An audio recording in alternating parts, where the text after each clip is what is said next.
Hello and welcome to Accelerate. I am Matt Stone. This is the podcast where we encourage and inspire CEOs, founders, and visionaries on their big leap journeys. We talk about the stories and strategies that will help you accelerate toward your big leap destination with purpose, humility, an open mind, commitment to growth, and recognition that the way we get there is at least as important as where we end up. And I'm so delighted that you've tuned in today. And hello, it is Thursday, September the 22nd, and we are barreling towards October. Fall is definitely here. It's rainy today here in New York and New Jersey, and but that's fine. It feels very fallish. I have to say, I've been noticing. I was going somewhere last night, and we were driving by a football field, and the lights were on, and all the high school kids were out with their helmets and their, in full football gear, having a full-on practice. I don't think it was a game. I think it was a practice, but I don't know, actually. Could have been a game. I don't know what they do around here. Anyway, it's been so long since I've been in the United States in the fall, driving around, even though I visited and stuff, but just driving around, just being around the community in the fall.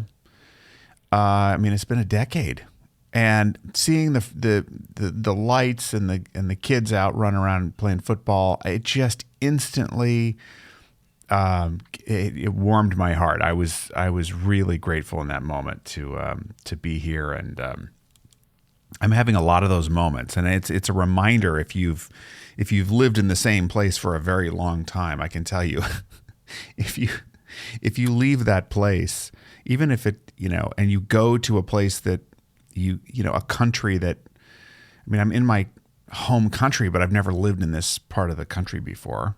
But there's still a lot of cultural things that are familiar as well and unfamiliar. But I'll just have these moments when it's nostalgia, but it's something deeper than that. So yeah, I'm having a number of those moments. It's really, really great. So for all of my expat friends out there, if you're thinking about going home, home is a relative thing, right? It is where your heart is, true, but there's other things about it. I can tell you that it takes a while. I know some expats abroad who've lived, decades abroad, and some people do decide to go back. It's unlikely after about 6, 7, 8 years. I don't know what the number was. I think it's pretty. There's a certain number, and I remember seeing a while back, like if you've moved away for a certain length of time after 5 or 6 years or something like that, it's like that it just drops precipitously how many people actually return. So having returned after 9 years, I was kind of in a small group of people. But I think COVID changed a lot of that for a lot of people. So, all right. Anyway, I digress. I just want to say I've been doing something recently, and I want to share it with you because it's really working for me. And I've been having a ton of connection meetings, reconnecting with people now that I'm here, and just sharing. Don't necessarily have, I'm looking for partnership opportunities. I'm looking for information, and I'm also looking for just catching up and finding out how I can be supportive of other people too in a different way now that I'm, closer proximity to a lot of these folks. So it's been great.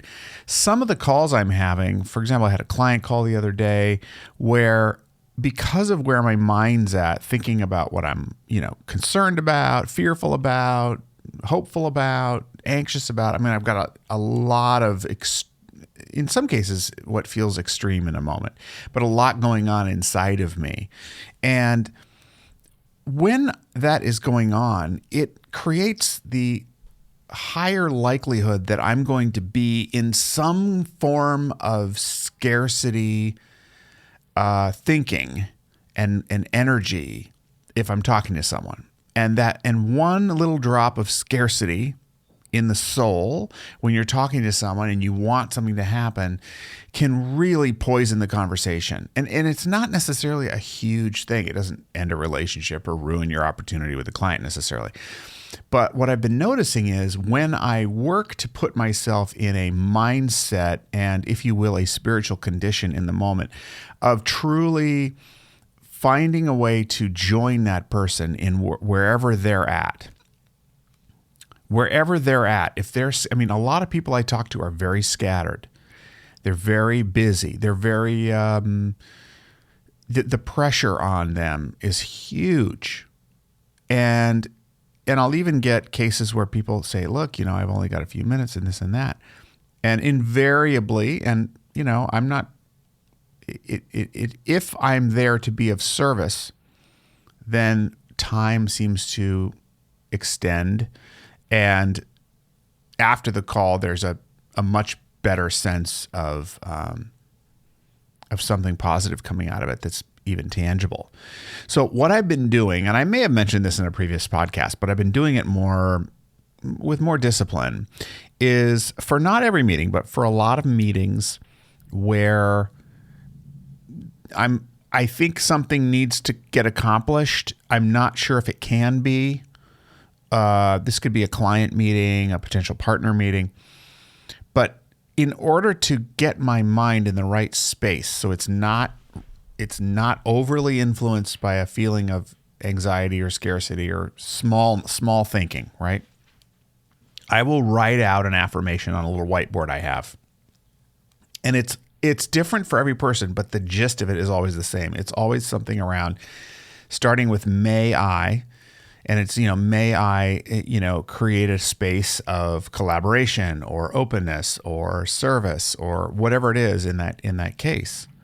In one case I wrote, may I create an expansive space that will help that person let me help them.